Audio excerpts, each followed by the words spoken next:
BuildDots have made an acquisition of another very cool construction tech company in the space, which I'm sure our audience will be very familiar with. Your subcontractor hands in, payment application for a change order that you made. Your workforce monitoring solution can potentially say there was only 2 people in that room for 2 days. Yeah, that's Why a great one. is that invoice so high?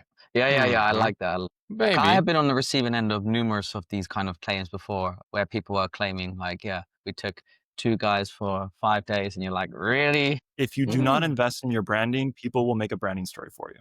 Mm. We had people who raised more money than us. We had customers who said like, I haven't even seed provision, raise a seed. Why would I work with you? I was going to say one thing on the Procore transition. When they were both on stage, it did not feel like a smooth transition. It felt like it was very awkward, to be quite frank. It was an awkward moment. Like, we ended up with 3x oversubscribed seed round. We also have early commitments for the Series A with discounts, etc. My point is the investor side is completely de-risked, so we don't have to spend time there. Hold on, I'm going through the website. Doesn't it say we compress pre-con from 2 years to hours? Compress months of pre-construction work into a few compute hours. That is a really bold claim.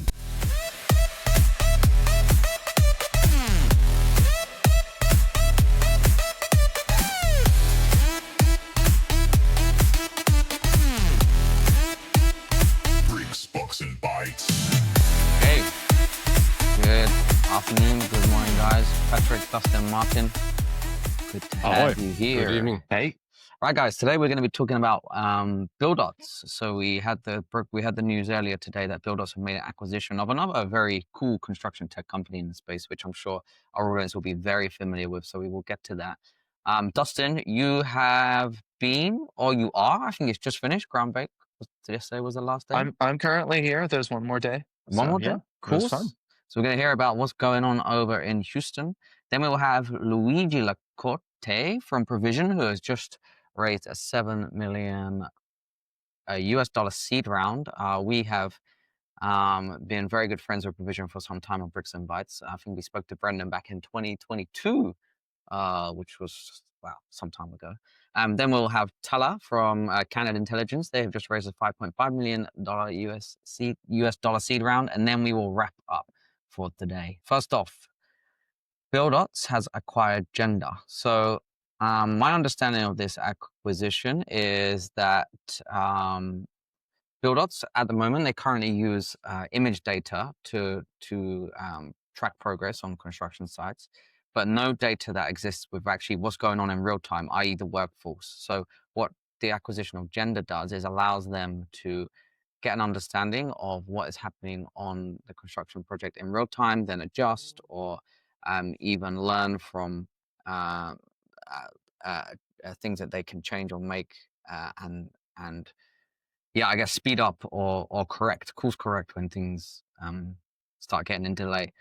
And I think it's very cool because I haven't seen like an acquisition. Well, certainly like maybe I'm just uneducated in this, but I haven't seen from where we've been covering this, where a company like BuildDots, another big tech company, or should we say not one of the huge ones, but a bigger tech company, have made an acquisition like this. So I'm very curious as to your guys' thoughts on this. Dustin, have you looked at this in any detail? I haven't looked at it, but I think it makes a lot of sense for the space. I mean, Drone Deploy did acquire Struction Site, which kind of is in the similar space. And I think that telematics and being able to track workforce productivity in the field seems to be heating up because resource management is kind of critical for a lot of these projects these days. So yeah, I think you'll actually see like thematically, like there's a lot of companies that are working on not full products, but really good features or problems. And you might see some of them just say, hey, we should be merging with some of these other companies as well, which could be a strategy for people to, have a more valuable product offering. But I mean, at Building Connected, we bought TradeTap very early, and it was one of the best things we ever did. It is a strategy that's not used enough pre-public companies, but there's a lot of creative value out there. Martin, what about you? I don't know. I have very mixed feelings actually. Where progress tracking is kind of outcome based, when workforce tracking. I just don't know how can you blend these two to get. I think these are two different products, at least in my head. Unless I'll give you an example where you can blend the two, Martin. So Okay. perhaps you can continue afterwards with what you're thinking. So one application where you see the two blended is actually when your subcontractor hands in, payment application for a change order that you made. And so now they did something to this room somewhere on the 7th floor of your high-rise construction.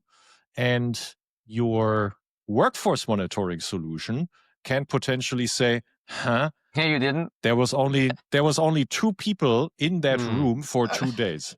Yeah, that's a great why one. is that? Yeah, why is that invoice so high? So continue. Yeah, I like that a lot. Maybe. I have been on the receiving end of numerous of these kind of claims before, where people are claiming like, yeah, we took 2 guys for 5 days, and you're like, really? But then they like prove it otherwise, and you can't really. So legit. And these are big numbers quickly, huh? Yeah. Change orders can be brutal, and they usually are over specified, overpriced. Feels like people they feel that they can do it. Yeah, so that's actually Martin, to your point. Like if you see, for example, like I don't know, you're collecting data because the team has spent like a long time in one room on a site, which they shouldn't have. But you don't know that without tracking the workforce, and then suddenly you can realize, oh, we're delayed because we've spent too long, I don't know, on the 3rd floor doing the drywall when we should have been spending more time on the 2nd floor doing the first fix electrics, whatever the comparison might be. Yeah, I think there might be something there. I just feel like it's a different product and it's a pivot, which is fine. I think it becomes it becomes a different product, at least in my head. Instead of just progress tracking, then it becomes more commingled with contractors, subcontractors, like how they're spending time. And Patric, to your example, I get that sometimes these like 2 days spent in a room and there's a big bill for that, but sometimes there is a reason why these things cost more than they would normally cost if the works were scheduled according to the plan. Yeah, because obviously you need to take people from somewhere else, and maybe there's some other things as well. I think it's interesting to see what product it will be. I don't think there is anything similar, unless I'm missing something. That would similar between Buildots and Genda, you mean? No, similar that would track the progress and track the workforce at the same time, and providing some sort of outcome from blending those two. Yeah, because it's technologically, you're not just technologically, even from the application, right? You're solving for something fundamentally different. So if you look at the space that open space Buildots and the guys are going after, in the end, you can't have a super granular temporal resolution, as in taking pictures all the time or taking video all the time. It's not feasible from every angle that you think about it. Now, the worker tracking on the other side, that's a movement problem, right? So you literally want to see how people positioned at a certain point in time, and that you can solve with certain very, let's say, inexpensive but well-placed sensors. And actually, I want to get Eris, the CEO of Genda, on, because they had early in their journey a pretty smart hack about how to use the hoist on high-rise construction sites to make sure that people actually become compliant with using Genda. But I'm not going to steal his thunder. He'll tell us all about it when he has time. Right now, he's unfortunately on an airplane, if I understand that correctly, Owen. He is? Oh, did you say that? No. Yeah. Yeah. He's on an airplane. Ah. Okay, got it. Yeah, so I think my point is, Martin, I think it's completely different, I guess, technological and commercial approaches to tracking completely different things. Which, by the way, correct me if I'm wrong, guys, but does Procore actually have a good workforce tracking application? I'm not sure they do. A good one? Then not to the extent that Genda actually is using wearables, so there's a hardware element to it.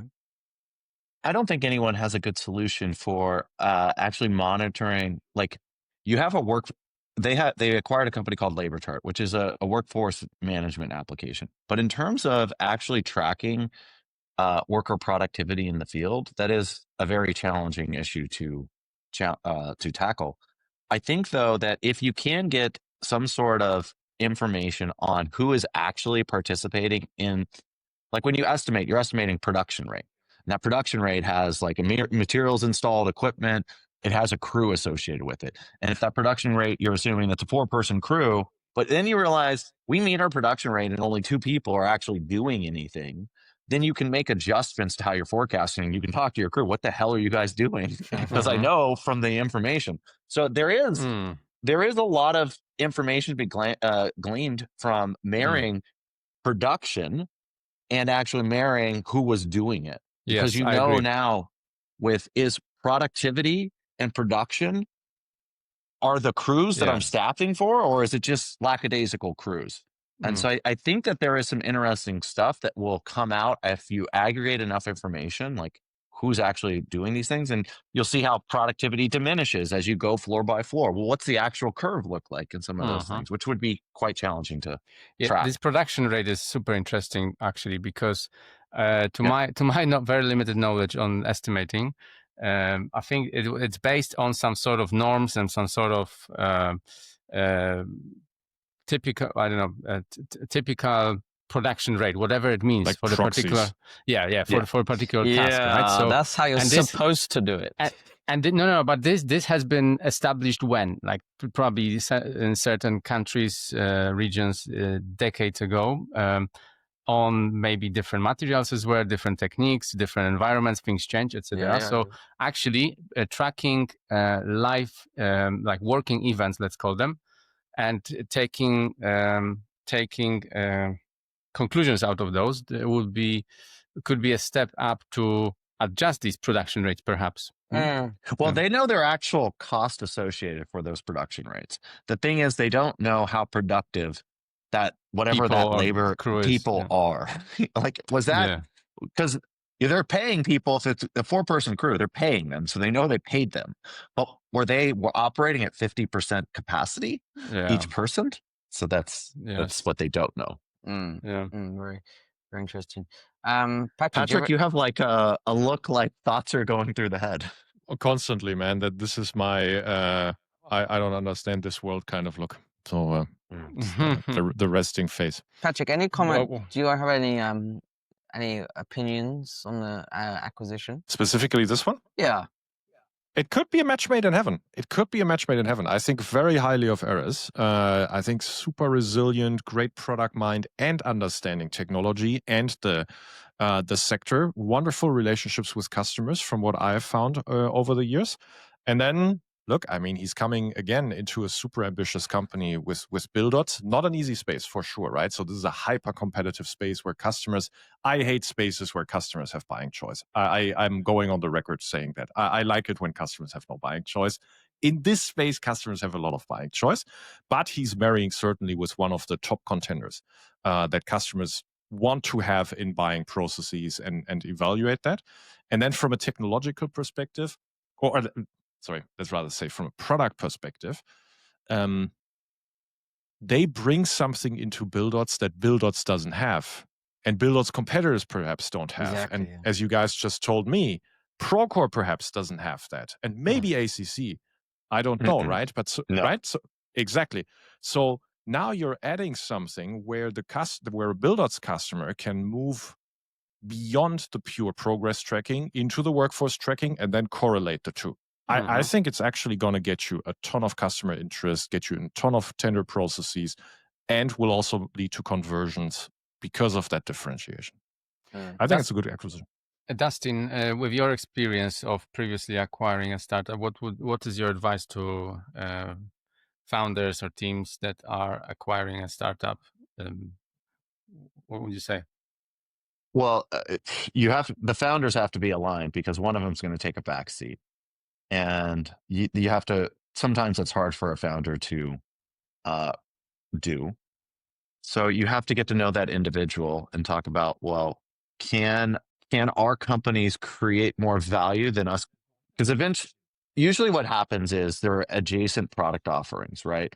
So they know that long term, company A has to move into company B, and company B has to move into company C. So would it be better if they married their products together, never competed, and then going to market becomes accelerated because they just got what they're going to have to do in 2 years overnight. Essentially, like there's some integrations and a lot of things that have to take place. So if you look at that creative value, and then does that make it even harder for people to compete if they were to move into that market, because now you have a much bigger wedge and a much bigger product offering.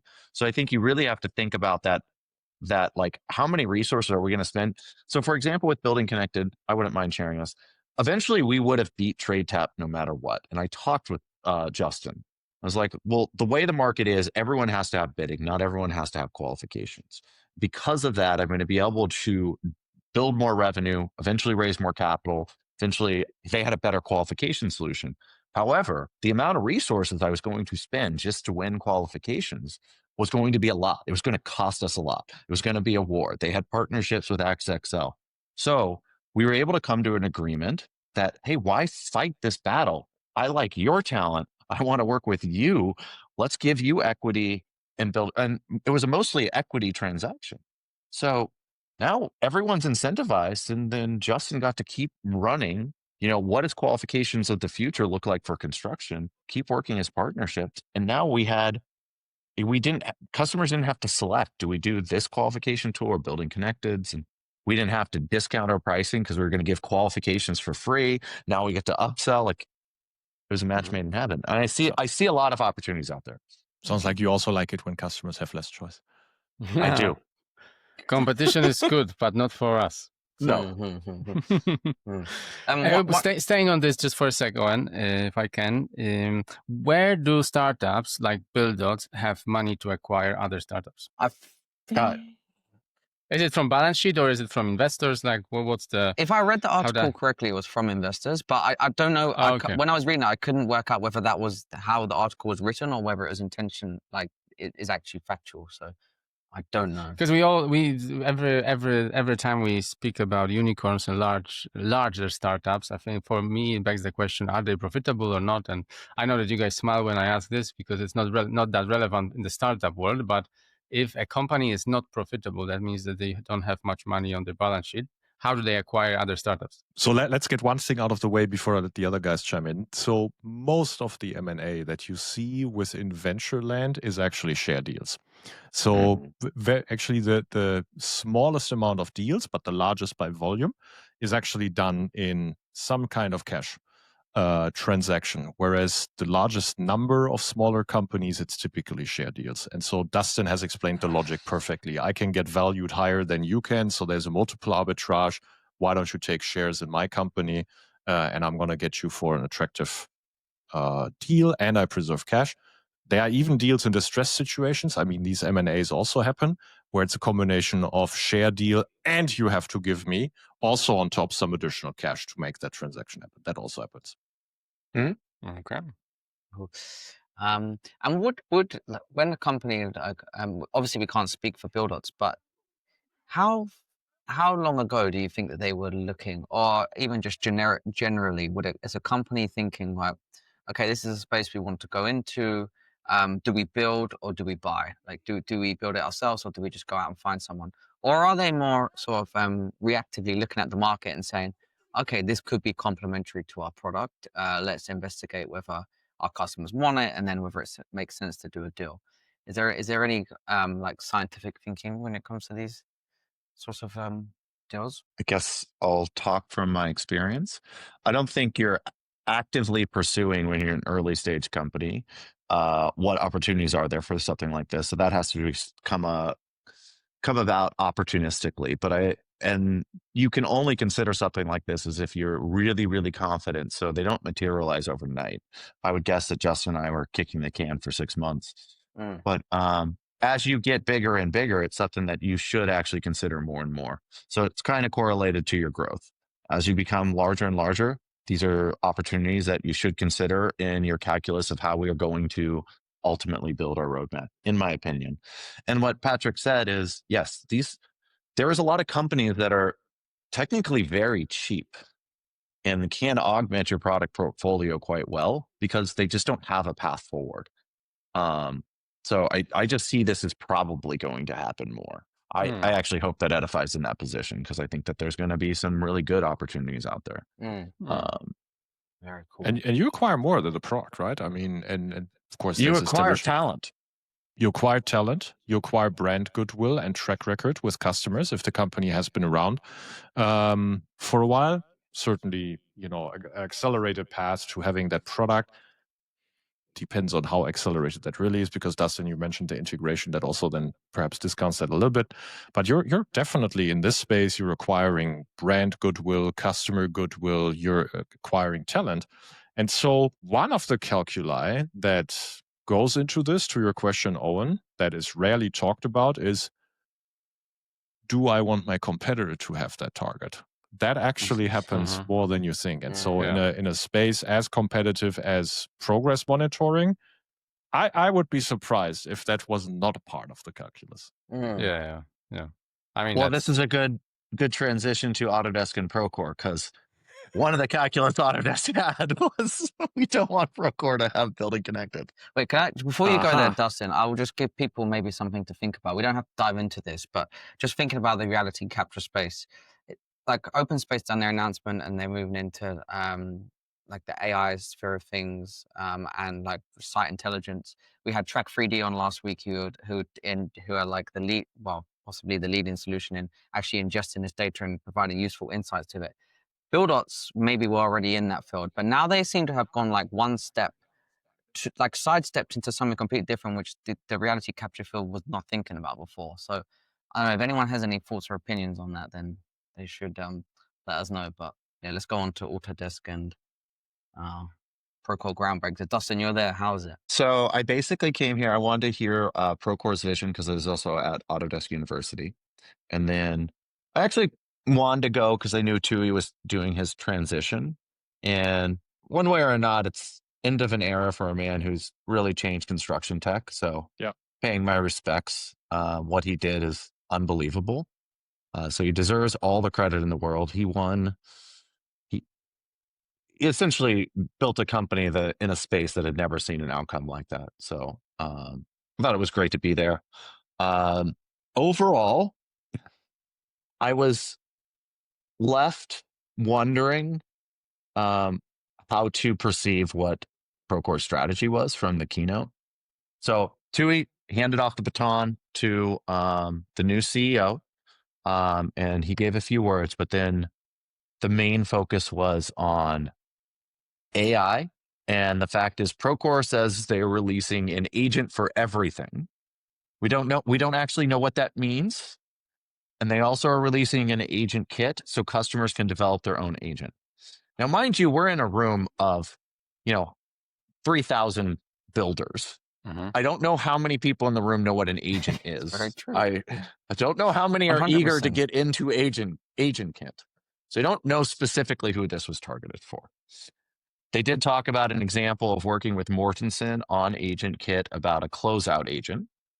It was interesting because there was no it wasn't like, oh yeah, we built this agent and it was amazing. It was more like we worked on it. And I know for a fact the agent's not live, but they said, my conversations were the progress that they were making was positive. So they seem to be fully investing in agents, and then they gave a light product update by Jeff at the end, which seemed like totally detached from this vision of AI and agents everywhere.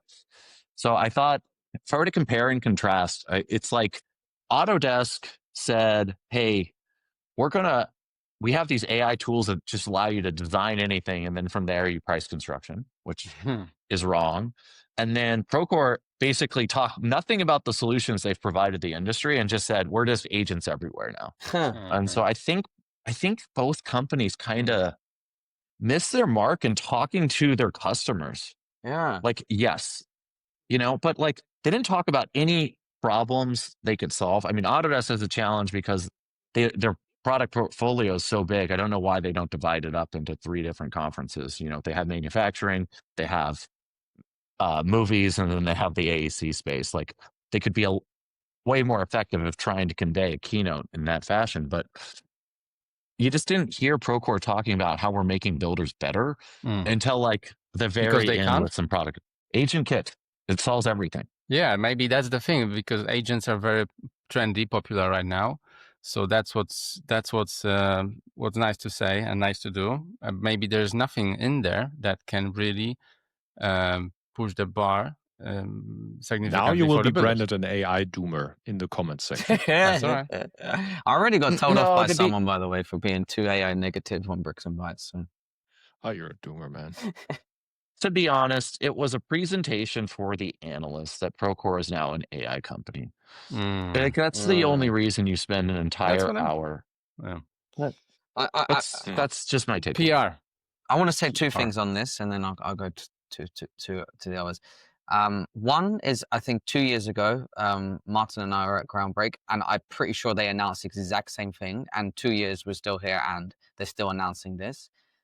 That's number one. And number two is, it's very reactive to the state of the broader industry. When are we going to see like true innovation and people actually bringing out stuff which is, from within, like perhaps to what Martin you said about what the customers want or thinking or making builders better. It's just like, oh, everyone's doing agents, let's just do agents. Like, yes. Cool. Can I take that in a slightly different direction, guys?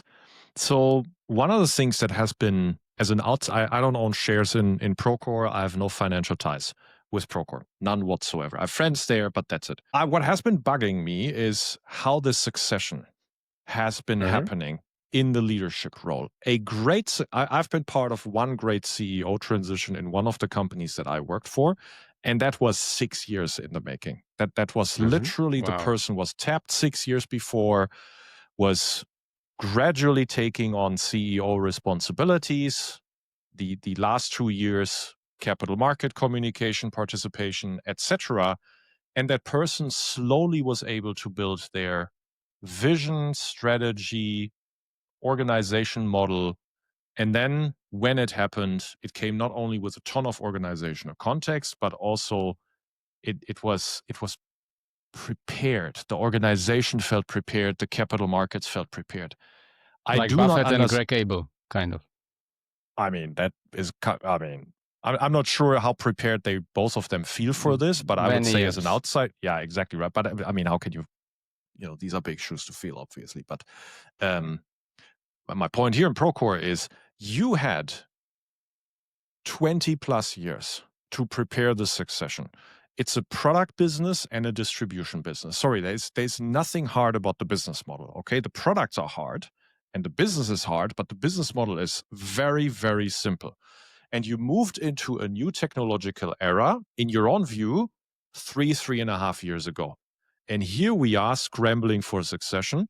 And then you scramble for, okay, what is actually the strategy? What is the product vision? How do we communicate with customers? Sorry, I think you guys get my point. I think that, to me, if I were a shareholder, that would be a regret I would have. Like, I don't want to sound a boomer again, but Doomer. Like I said, doomer, sorry, not boomer, but doomer. Like I said, what has been done has been done. There's no other ideas. And now we following the trends. Let's let Luigi in and see if he's got any opinions on Groundbreak. What's up, Luigi? Ciao, Luigi. You didn't make your way up to Groundbreak? Did you? No, our VP of sales is there. I'm here in Toronto. We're just on the Groundbreak discussion. Any feedback? Nothing to say about Groundbreak. I hear it's good. I've seen some of the booths. They're very nice. I'm wondering what Helix is, but I'm sure they've spoken about it in some sense. Helix? It's part of their AI. You have to brand everything with some special name. Right. Did they say what it is? Like, is it an agent? Is it? I just don't know anything about it. It's agents. It's an agent. Jerry Maguire. It's an agent crowd. Well, we're guilty of this as well. I mean, like, there's a lot of agent washing happening. Tell us about your agents, Luigi. Well, we just launched Scope Agent. Anyway, there's a lot of things to talk about, I suppose, but it's good to see everyone on the call. I'll leave it up to you guys on how you want to have the call, but it's great seeing everyone here. Yeah. Okay. Let's focus on you. Let's do it. Yeah, tell us what's been happening recently. What's new? Luigi, and by the way, I'll just say it's great. I mentioned this in the intro, but you weren't here, but it's been great to be with you. I think I was saying we spoke to Brendan like 3 years ago.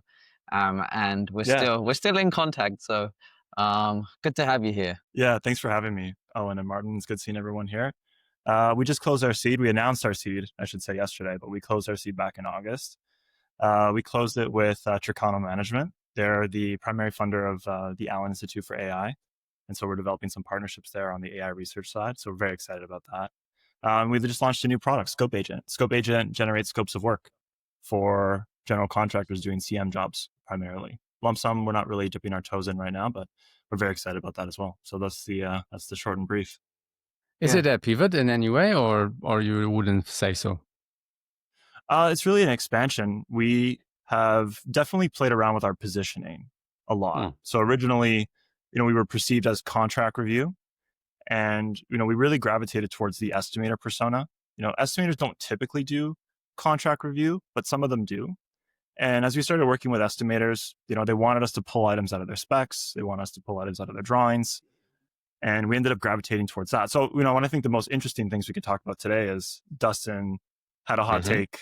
I think it was on our last call saying how this is, this is maybe a controversial take, as he mentioned, but it's going to be commoditized. And obviously I disagree. But my VP of sales last night on the Groundbreak floor sent me Dustin's clip and said, like, hey, what do you think about this?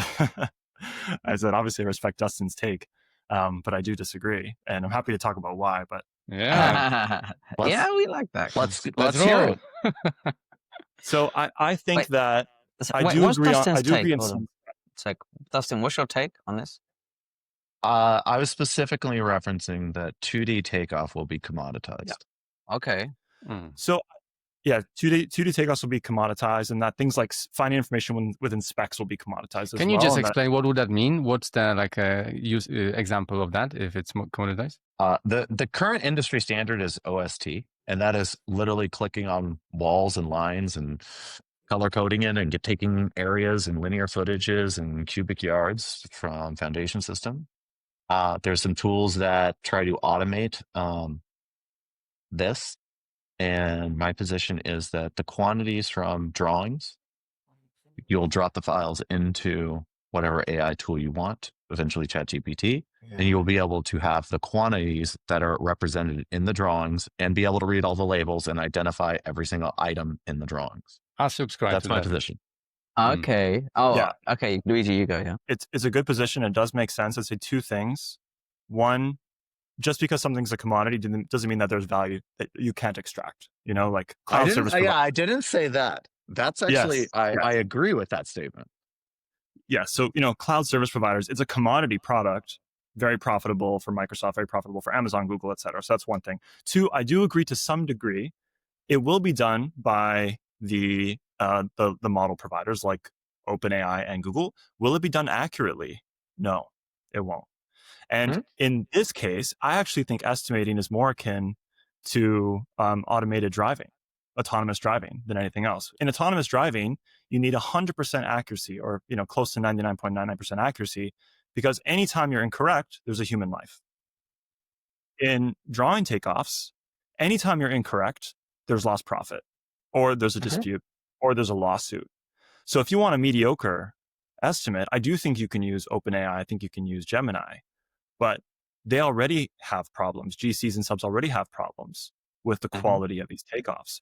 And the limits are not necessarily model context length. So if it goes to 10 million tokens, it's not like this will be solved. These are hardware constraints. When you take a PDF, like an A1 PDF, you have to raster size it. And the DPI that's allowable to allow LLMs or VLLMs to read these drawings, it's very limited. The more you increase it, the more memory is required, and there are serious hardware constraints. So it may be possible in 4 years based on current tailwinds, but you can still build a good company in 4 years. So it may be a commodity. Will it be really good? I don't think so. At least this is what we're betting our company on. So, So it's interesting. You should hear another talk I gave, because I also qualified it that level of precision matters when you're talking about takeoffs. And that is a key. So I do think that there's going to be a layer, like if you're doing plans and specs on a TI product, like that's actually going to be commoditized. But when you're talking about like a complex healthcare development with these really intricate details, framing support systems and everything else, that's where you're going to be able to build vertical specific solutions into models. That's going to be your proprietary IP.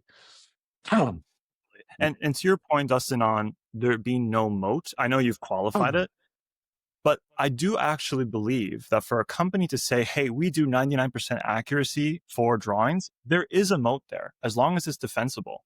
So where we look at where we're spending our money now that we've raised the seed, a lot of it's going to data set generation, because you cannot find these data sets online. You actually have to go hire estimators to build what we call our estimation graph, which is effectively all of the elements extracted from documents, all their associations, so that you can accurately say, when I look at a detail, that points to these elevations and it has this implication. That information is so hard to get online. But if you Luigi, don't do can you that, just you actually explain couldn't that? say, Can you Yeah. just explain Sure, exactly which then part? what you do? So you mentioned like some to do with data, like you're collecting data sets from drawings. Imagine I'm marketing myself to a general contractor, and I can say we do takeoffs with 99% accuracy. Okay, and I can say that, and I mean it. For me to say that, I need to have a varied data set across a substantial amount of drawings where our model has given us output that we can verifiably say has 99% accuracy. Meaning, for the 10 elements in this drawing, we found 9.99 of them. And that data set is very hard to get. Meaning, if you plugged in a drawing set into ChatGPT right now and you asked for the quantities, you'd be surprised at how long it takes you to verify that that's correct. You'd have to do the takeoff. You actually need the takeoff to know whether it's accurate. And so by doing the takeoff and having that data set, you know the failure modes. Those failure modes then inform your technical roadmap. So with all the training data that's available, you'd be surprised at how bad VLLMs are reading tables. Tables are still a big problem, especially within drawings. Imagine, have you seen a door and hardware table within a drawing? It could be 30 columns. So all I'm saying is that there is a moat. The moat is your data set, which is proprietary, and the technical innovations that you build as a result, right? If you can build a 100% accurate table reader, there is a technical moat there, because for all the money that's been invested there, it's still not possible. It's not 100% accurate. There's no solution, not Tesseract, not the fancy models that are coming out of Google. Nothing can do tables accurately. And if you miss something at a table, the cost can be quite high. Hey, Patrick, So you had your that would hand be raised. my You wanna point go? about some of the moats there. Yeah. So just throwing in a fun artifact from today. So Bastien at Rayon actually posted today, and I found it very interesting. Also working in 2D, basically building a modern AutoCAD in the browser for spatial design. So he's passionate about the same problem. Blah blah blah blah. So he posted, okay, if you ask ChatGPT to count the sides of a simple irregular polygon, it will get it right 7% of the times, proven by a study. If you attach a letter to each of the sides of the polygon, it is correct 93% of the time. Wow. Fun Very artifact. interesting. That's very cool. Crazy. I think it's super interesting what you guys say, because I said that earlier as well, but my experience with ChatGPT and how I use it is 80-90% accuracy for proposals, creating proposals, and I don't mind spending a few minutes to just tweak it. But it is interesting what you said, proprietary data sets. I think the difficulty here is that if someone is trying to create these proprietary data sets for all of the construction, this is almost, I don't know if it's impossible or not, but sounds like an impossible task. How about creating them for particular type of construction, whatever it is, I don't know, small residential or high rise, and that would make this data set or maybe even 100% accurate, rather than trying to build everything for everything? I think it depends on the workflow, and it mostly depends on the workflow. For example, in quantity takeoffs, what you see are people specializing in division. So some people will do division 8, some people will do division 10, some people will do division 28, for example. And then if you're doing scopes of work or scope sheets, then they'll go by asset, because the trick to making a good scope sheet is that you know the typical things relative to the asset and the jurisdiction that are typically missed. So it totally depends. I think building one data set for the entire industry, I don't know if it's possible, but I also don't necessarily know what that means. But for quantity takeoffs, if it's varied enough, you could build it. It was just very expensive. I mean, this is why companies like Procore and Surge are getting paid so much money, is because there are very unique problems that you need specialists to provide input on. And it's hard to do that at scale. It's very hard. Luigi, I have a question for you because you said something interesting. You said you're working with CM. Does that mean you're working with design build to build the scope sheets? Because you said not for plans and specs, but then you talk about, 2D quantification. Well, that's when you have 100% CDs where you actually want the exact quantities because that's what you're going to be measured against. But if you're earlier than that, exact quantities aren't even defined. Yeah. We don't do exact quantities now. What we're doing is Okay. extracting the elements. So when I say elements, I mean there is a high voltage transformer, or there's a housekeeping pad. We don't know the quantities yet because we don't have a data set for that, but we can recognize them, just not accurately. And when I say accurately, I couldn't tell you that there's 5 housekeeping pads, but I could tell you that there is a housekeeping pad. And then typically in scope sheets, you just need to communicate that's their responsibility. So that's why we're starting there. And when I say CM versus plan and spec, sorry, I'm saying lump sum. I use those two things congruently, plan and spec and lump sum. Lump sum we see to be a little bit different. Even though the contractor is taking the risk, there's usually just not enough time. It's not part of their process to develop a scope sheet. So we'd have to convince them that they should. And I just see that as a bit of an uphill battle. Whereas in CM, they develop it. They care. They want to make sure that the owner's reputation is protected, and by extension them as well. And then there are a lot of scope gaps that end up influencing fights between subtrades and GCs. So we see CM as a good place to start. Sorry, see the question. What is CM? Yeah, in the UK, Construction CM construction management would be like a client employs a construction manager, and then rather than a construction manager doing the work in-house with a lot of their own in-house trades, they'll just like subcontract each package out. So I think, Luigi, what you're describing is your platform is producing the scope sheets that the construction manager, i.e. the CM, then sends to each trade contractor to say like, right, you need to have included for ABC, XYZ as part of your pricing or submission. Is that right? Exactly. Yeah. Mm-hmm. And there are a couple of components of that which help prevent scope gaps, but there's the explicit stuff. The explicit stuff is kind of easy to get by asset because if I'm doing a hospital, chances are if I recycle my old scope sheet, there will be the same assets. It's the stuff that's not set. Which is the standard practice of every builder is to recycle their scope sheet. Yeah. And then you see the carry. It's awesome. If you look at a scope sheet, if they take it from the template, I guarantee, like if you went through all of their standard scope sheets, you'll see stuff that's legacy terms that were left from one project, but just got copied and pasted and rolled forward. It's pretty hysterical. Yeah. Nice. We don't use blueprints anymore. Why don't you provide blueprints? Oh, by the way, sometimes when you but print these things and still on like the header and footer is the old project name, when you print them out on paper, that used to happen many years ago. Anyway. I mean, in our industry, in the design space, 80% again is copy, paste, adjust. Yeah. Like nothing new to me. Totally. But this is how we see, the market. As we see there's a lot of related workflows that people in pre-construction are doing, mainly estimators. Things like developing scope sheets. It can be a PM task, but we do see it as a pre-construction workflow. And we think that will revolve around a central experience like chat. Now, chat is a commodity business. Everyone can do chat, but can you do it accurately? Do you know the terms that a contractor is saying implicitly without having to ask them to clarify? That we think that there is alpha to eke out there. So that's how we're orienting ourselves, is we look at ourselves as an estimator copilot that can do various workflows very, very well with high accuracy, which is where we're really focused on. And, the whole approach is develop custom data sets to make sure that we actually are, and verifiably so.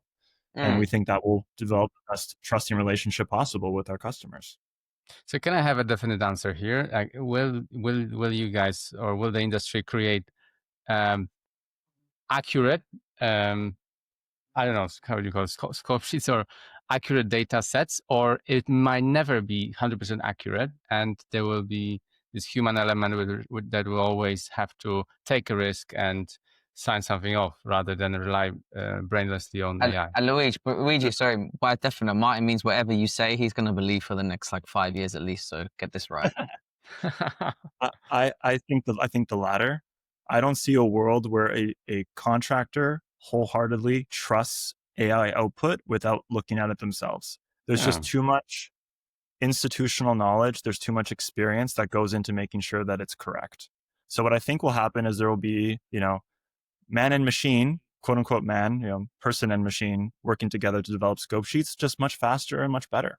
Yes, exactly. And a lot of the disputes that result from these projects, it is at the sub and GC level. They're just really swept under the rug, and there's a lot of horse trading. So I think what will happen is we will propose the scope sheet. They'll look it over. They'll add in a couple of items and ideally build templates within provision, and they'll end up using us, but not to completely abstract away from the process. It's still very important. We'll just speed it up rapidly.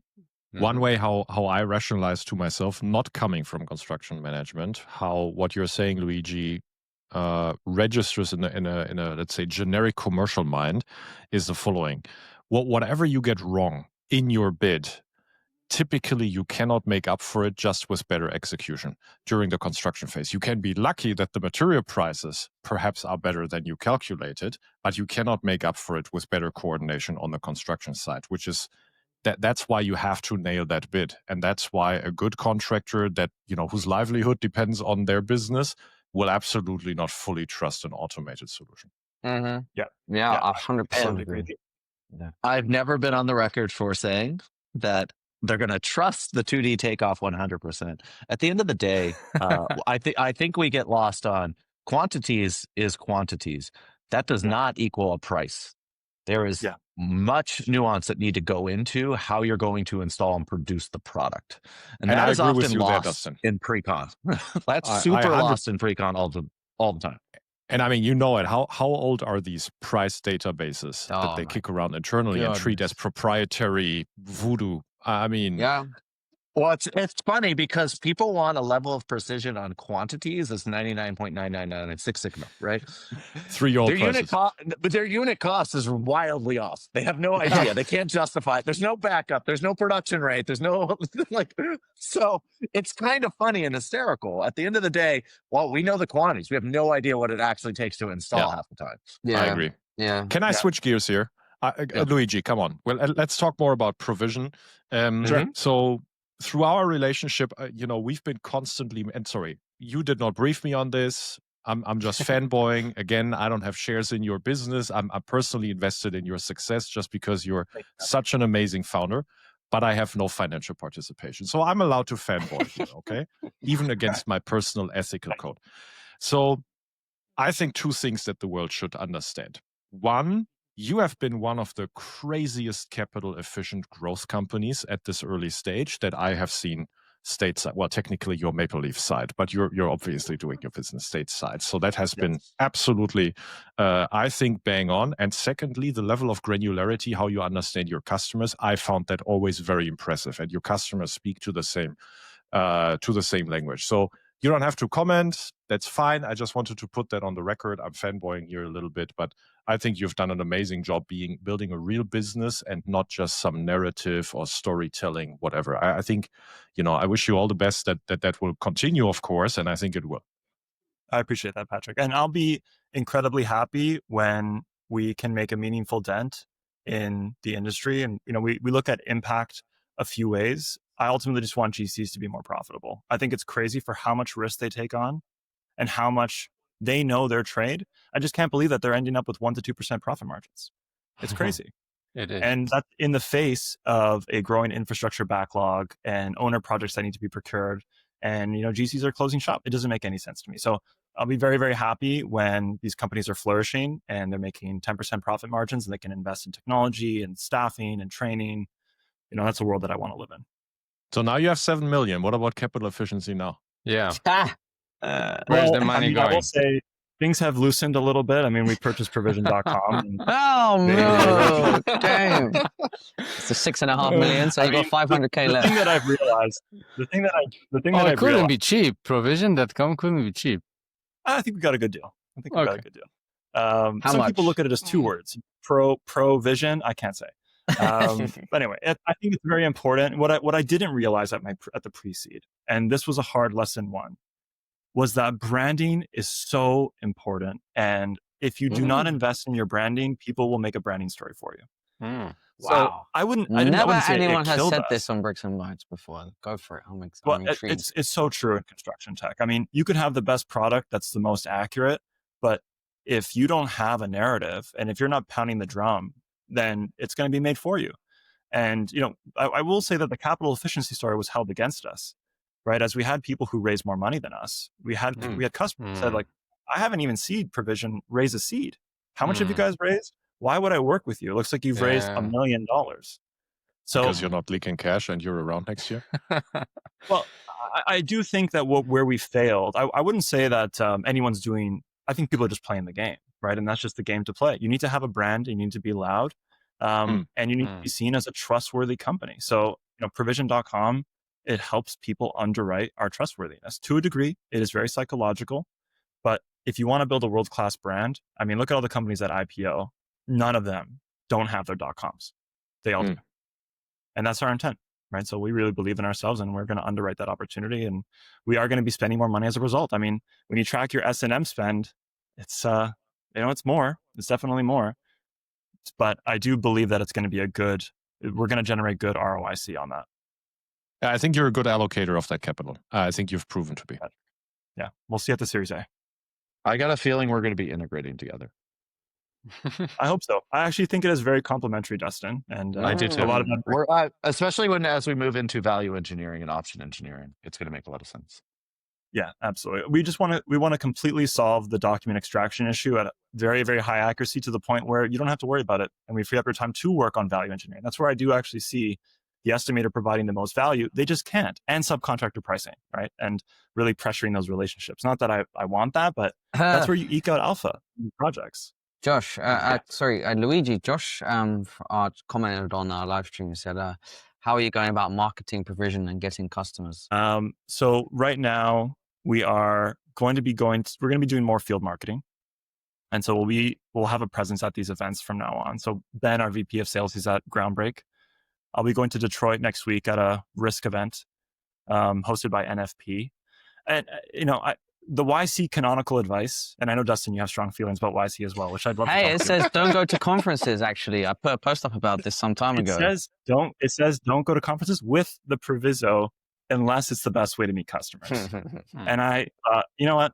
YC knows what they're talking about here, but it's so wrong for construction. I mean, so wrong for construction.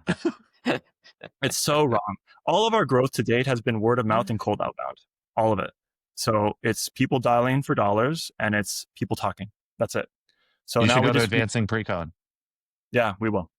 So now it's going to be content. I really admire Scott Wolf. I know you have a relationship with him as Dustin too. And I was literally texting him this morning. We hopped on the phone a bunch during our raise, and he obviously advocates for content first. And I really believe in that. And it bodes well with our brand. Like, I do believe in helping people and just providing content, not behind a paywall, but just helping people navigate how to use AI and how to de-risk their projects. So we'll be doing that from now on.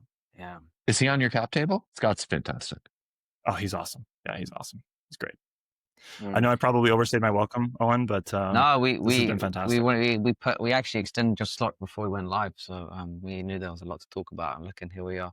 But yeah, thanks for coming, Luigi. Of course, doing great things. We obviously had a great chat with you, so I appreciate you having me.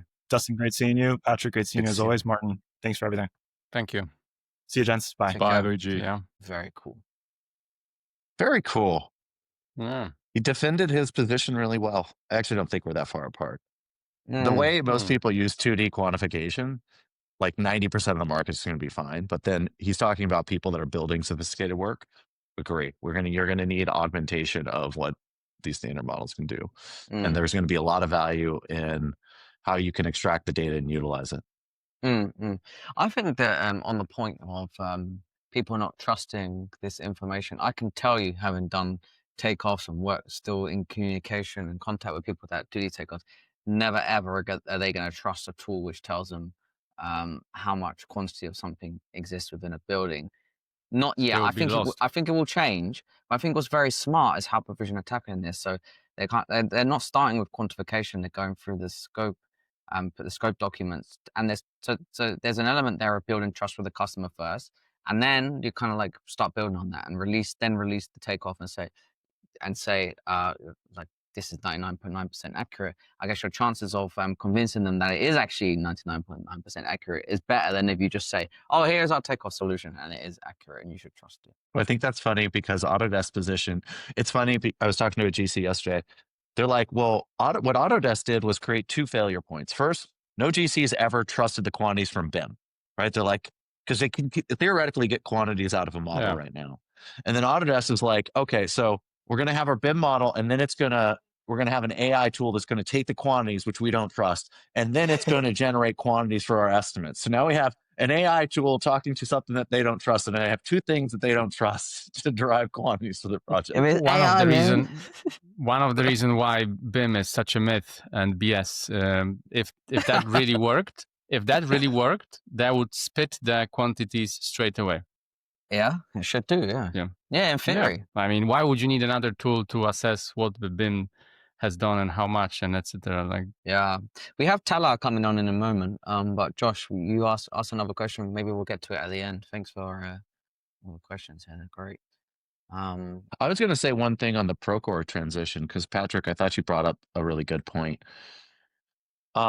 It did not feel like, when they were both on stage, it did not feel like a smooth transition. It felt like it was very awkward, to be quite frank. It was like, it was an awkward moment. Like their correspondence, their interaction was very rehearsed, but like they weren't good actors.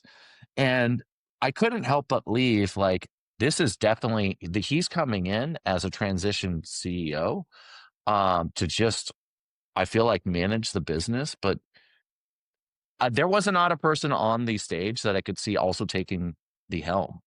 And I did talk to someone. I was like, what are you working on? He's like, well, I'm helping with the transition. So like, there wasn't a lot of prep work on this transition. But they don't have someone that, of the people that presented at the keynote, like I can't imagine anyone there like being the person that takes the reins and inspires this organization to go out and achieve the next level of greatness. So interesting points, Dustin. Shall we go? Go on, Patrick. Sure. That's the moment when you really want a Steve Ballmer jump around like a bouncy ball on stage. I recently saw that again. I mean, it did its job. Fun fact, I guess everybody knows, but Steve Ballmer is more wealthy than Bill Gates, the founder. Steve is not. Yeah. Oh, interesting. He didn't sell. No. Hey, Tala, how's it going? Hello. I think I missed a fun conversation. Yeah. But yeah, you did, but we're glad you're here. We're glad you're here. Hey, Tala, could you tell us a little bit about Candid Intelligence? So you guys are here. You recently raised a $5.5 million seed round. So tell us a little bit more. Yeah, of course. So Candid started like a few months ago, but like me and my co-founder Hassan, we've been in the space for a while now, right? So we have this sort of a unique background where we were both mechanical engineers deep into the energy infrastructure space. And then we met at Carnegie Mellon, and CMU has this sort of stereotype where even the drama majors and the music majors end up doing machine learning.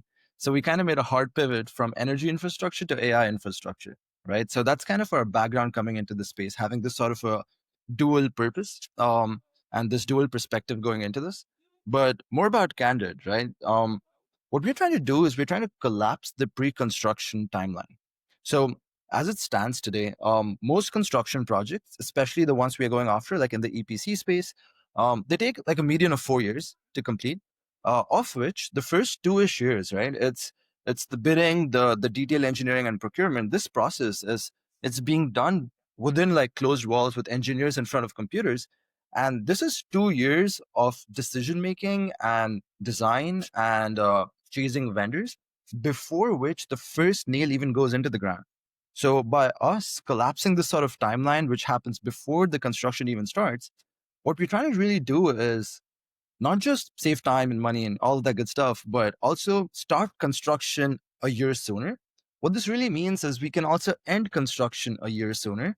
In an industry which is riddled by delays and like delays with schedules and like they're never meeting on time.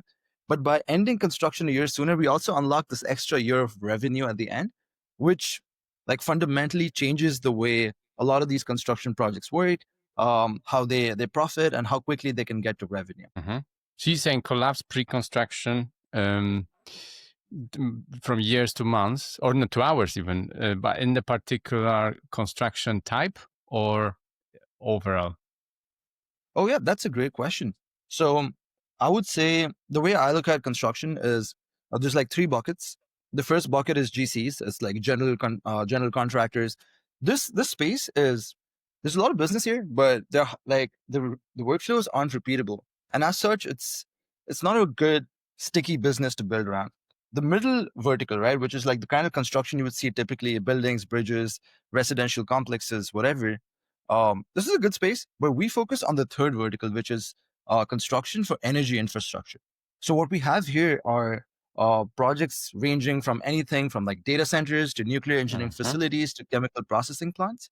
And these might sound different, but to us, a data center, right, is not that much different than like a large refrigerator. Because think about it, that's the kind of paradigm we're dealing with, and the workflows are pretty repeatable within this. So even within the AEC buckets, we focus on EPCs. Dustin, Johan? And there's a lot of reasons why, we focused on this bucket essentially. One of the reasons is that the workflows are repeatable. Like, going back to the earlier statement, over here, like majority of the business relies on these 4 diagrams, which are like PNIDs, isometrics, plot plans, and process flow diagrams. And as such, for us, our work is pretty cut out for us. Like when I was working in this space, I was working at this company called Chiyoda, right? It's a large Japanese EPC. This was like 8 years ago. I remember, like, despite having access to all of this software, we would still spend so much time just like dragging and dropping. Like, I remember I was designing a heat exchanger on this software called HDRI, right? And the way it would work is you sit with the senior piping engineer and a process engineer, and you toggle different values on this proprietary software that the company is paying maybe like 10K, 100K a month, like 100K a year in licenses. And so incredibly inefficient. You change the piping diameter by like 10%. Now you have to go and like change the heat mass balance equation somewhere else. And this, forget about like LLMs and AI and agents. This is a simple like regression problem, right? This is like simple gradient descent. You should be able to find out, like, given X features, how to optimize it. So that's the kind of space we're dealing with. This entire ecosystem is very underserved. So yeah, hopefully Are that you adds. focused? Are you focused on accelerating the finalization of designs? Because you said we're going to compress all of pre-construction. I'm not tracking where you're saying you're working on PNIDs and that's going to compress all of pre-construction. Let's start from the beginning, right? So in the pre-construction space, you obviously have like the front-end engineering design, which is known as the feed, after which you do a bidding process, and then you do detail engineering and procurement, right? Let's start with the top of the funnel, the first step of the process. Sorry about that. That's my cat. But welcome to the show. Yeah, he's had a little bit of an accident, but I think he's doing okay. Yeah, I think so. The thing is, I'm moving to SF tomorrow, wrapping up shop in Seattle, and like within 24 hours, they're selling everything and moving to SF. So my house has been a little bit of a mess. So he's having a great time because he's getting to smell all of these new things. Nice. But going back to Dustin's previous question, right? So works is, let's say, like every major construction project, right? When it starts, the first step is the bidding process. Now, the way this works is on day one, you have like 2-ish months, and like engineers have to spend hours trying to like go through these documents and try to make some engineering decisions. Unfortunately, engineers really only have enough time to skim over a small fraction, like 5 to 10% of the thousands of documents they're dumped with on day one, right? So the way this usually works is they skim over like the most important design calculations, making sure they're compliant with ASME API standards, etc. And as a result of which, when they're trying to answer 2 questions in the bidding process, that of time and cost, they end up with a plus minus 25% error margin, right? So this is the first step of the process. So like, what does this plus minus 25% error margin really mean, right? So like on the higher end, you stand to lose the bid to someone else who's being more competitive. But on the lower end, you might win the bid, but what happens to your profit margins? Like, because you also got to deliver, right? And that's kind of where you make most of your money. So that's kind of where we come in, right?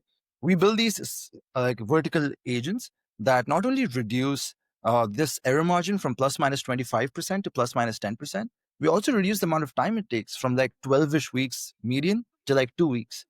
So where PNIDs come in is at this stage, more than half of the document half of the context lies within diagrams, and anyone trying to like work with agents in the space, etc., can't automate the entire life cycle because they're going to keep running into roadblocks. There's some information in a diagram which they can't parse. And we come from a computer vision background. Like I was at Meta working on mapping systems. So that's the first thing we did. We built our ontology on top of these process and instrumentation diagrams. And as such, we have represented in this sort of a graph sort of structure on JSON. It's pretty trivial for now, but it really gets the job done. So now, like, not only can you answer questions or like perform tasks on different parts of the pre-construction timeline, but what also happens is that, let's say there are inconsistencies in specifications between different diagrams because each diagram refers or like adds more context to the same pump, same compressor, right? So you can connect all of them. So this was the first thing we solved with respect to like PNIDs and diagrams.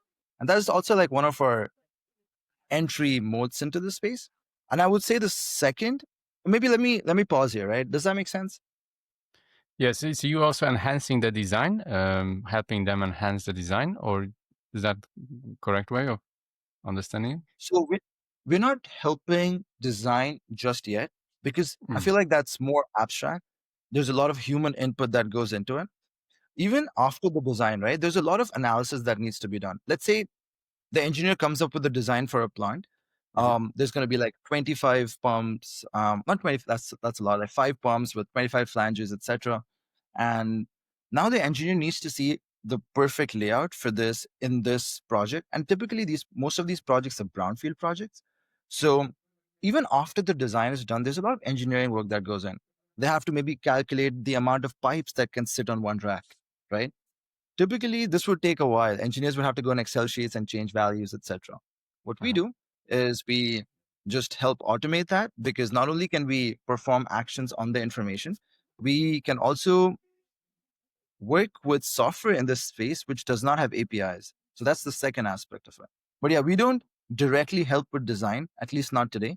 We just help them go from the design stage to the construction stage much sooner. And we do help them in the process as they make decisions regarding the design.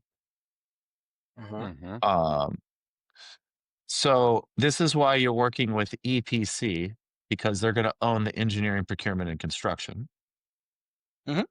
That's right. There's 2 players here. Right? There's the owners, operators. Let's say someone who wants the data center build or the energy facility build, right? Our primary customers are EPCs because it's an easier market to sell to. The bar for entry is a little lower. And secondly, what happens with EPCs is everything is based on billable hours, right? So it's easy for us to show quick ROI on clear success metrics because all we do is we integrate with like Primavera, P6, etc., like their scheduling software. We take their tasks and we reduce it. So the way to think about this is, let's say you have 1,000 hours worth of work this month. Engineers would still come in and still try to pull tasks from Primavera and try to solve them. But what's going to happen is, as they're working on their own tasks, the tasks will keep reducing. So let's say instead of 1,000 hours worth of tasks, they only have to manually work on 500 hours worth of tasks. And the remaining, we take care of it behind the scenes using the same software that they've always used. Even if they don't have APIs, we use computer use agents that sit on top of your screen, take screenshots, work with the rasterized image, and try to make structure in that chaos. Like we make this, we move the cursor on your behalf, in fact. And we try to do those things on these softwares so that both sides are covered. Yeah, Tyler, maybe tell us one thing. Like you've clearly got a very technical background, and I'm very curious as to what you saw when you came from like you're at Meta, Samsung, the machine learning engineering. So what are some of the things that surprised you when you came to the construction industry, when you like started immersing yourself and speaking to potential customers and so on? Were you surprised at how maybe archaic things are that are being done in the industry? So the surprise, the element of surprise was kind of broken for me because 2 reasons. One, like we've been working in this space, right? Both me and my co-founder Hassan, we worked in this space. We've across different, from the EPC side, from the asset integrity side. We've also worked at the owner operating companies. So things were archaic as it is like a few years ago. But even now, right, when we went into this space, like at Meta, there's so many, like we're working on the frontier of like tech, but something as simple as revision history, right? Like in VS Code, that itself is so unique to people in the EPC space because there are multiple people working on the same document. For them, it was like almost like an aha moment, like, oh, damn, you can actually see who's making edits to the same document. And they have document controlling software for this, but still not at the same level as it is with respect to a simple tool like VS Code. And the other surprise that really got us was when we would go to them, right? We would tell them, okay, we are going to help you reduce the number of tasks that you have to do to get from point A to point B, etc. And like we're using AI.